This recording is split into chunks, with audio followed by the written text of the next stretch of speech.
as we continue tracking Matthew, Storm Team meteorologist Bill Ray joins us now for a look at the changing track. So, Bill, what can you tell us? Things are changing constantly, and the storm is now going to behave a little better for us, but maybe not so good for Florida.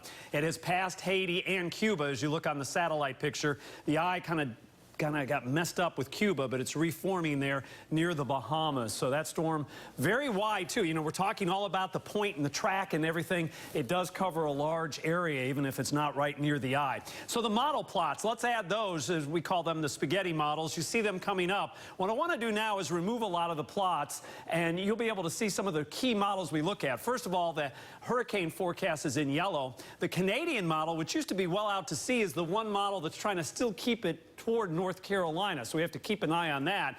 The U.S. Navy ships model has it near Charleston, but the other two big models that we talk about, the European, which is blue, and the American in white, look what they do. Very close to Cape Canaveral, unfortunately, but then a sharp turn to the right. There is a big trough of upper level trough coming in, and as long as that comes in, the steering currents around this storm will prevent it from coming toward North Carolina. So we need that trough to come in here. As a matter of fact, as we look at Matthew, this is about the same strength wind as Fran was when it hit North Carolina right now, but it's going to intensify to a Category 4, and the big concern is around Florida on Friday, and then hopefully those two models act in conjunction. That trough comes in here, and as Neil Frank once told me, all hurricanes do are follow the upper level winds, the rivers of air that flow, and if that river is very strong, like it looks like it will be, it has no choice but go out to the east. Now, what does that mean for North Carolina? Here's Alyssa with some of the impacts we could see even if the storm stays out to sea.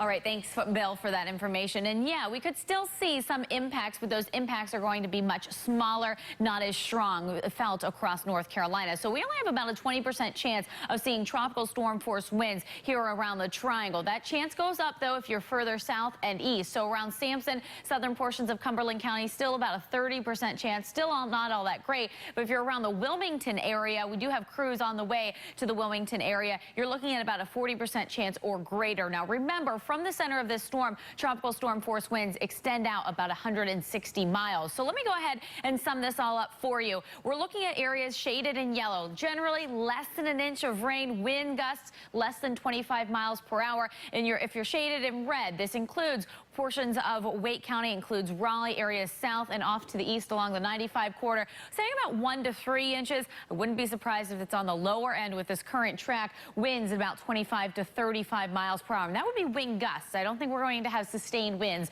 of 30 miles per hour as we head into Saturday. And again, the timing still the same. Friday late in the day into the day on Saturday. In the meantime, not looking the prettiest outside here in central North Carolina. We have pretty cloudy skies, 68 degrees right now. Temperatures elsewhere, 68 in Clayton and in Lillington, 69 in Fayetteville, 170-degree temperature on the map, and that's around Clinton. Areas that started off in the 50s this morning, South Hill and Roxborough, you're now reporting 66 degrees. So let's walk through the rest of today. Still going to see more clouds than anything else. I do think we'll see some peaks of sun, though, here and there. 73 our high, back to 70 at 6 o'clock. 9 o'clock temperature should be back into the mid-60s. We eventually drop into the upper 50s by tomorrow morning, so certainly a cooler start.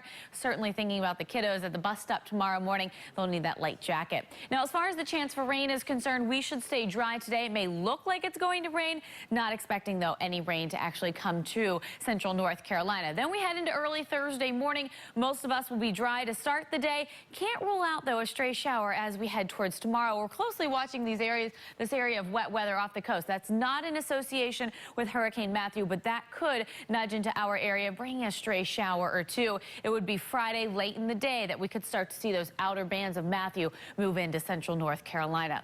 So let's wrap this up and go city by city for you today. A high of 73 in Raleigh, 72 in Durham, and 75 in Fayetteville. Then overnight tonight, it's going to be partly cloudy. It's also going to be cooler. We should be right around 58 for our overnight low. And we'll go ahead and take a look at the next few days. And you can see normal for this time of year is right around 77. We stay around 73, so cooler than that mark. Small chance for a shower on Thursday. As we we head towards Friday, that's when those outer bands start to creep in to central North Carolina. 72, about a 40% chance for showers there. And then as we head into Saturday, that's when I think we'll see the bulk of Matthew impact us here in central North Carolina. Now remember, if that track continues to shift off to the south and east, as it has done now for several model runs, it looks like those rain chances could actually go down for us. Rain should be out of here at the latest Sunday morning, 72 there. And then as we head into early next week, we should be right around 70 on Monday, 71 on Tuesday. But I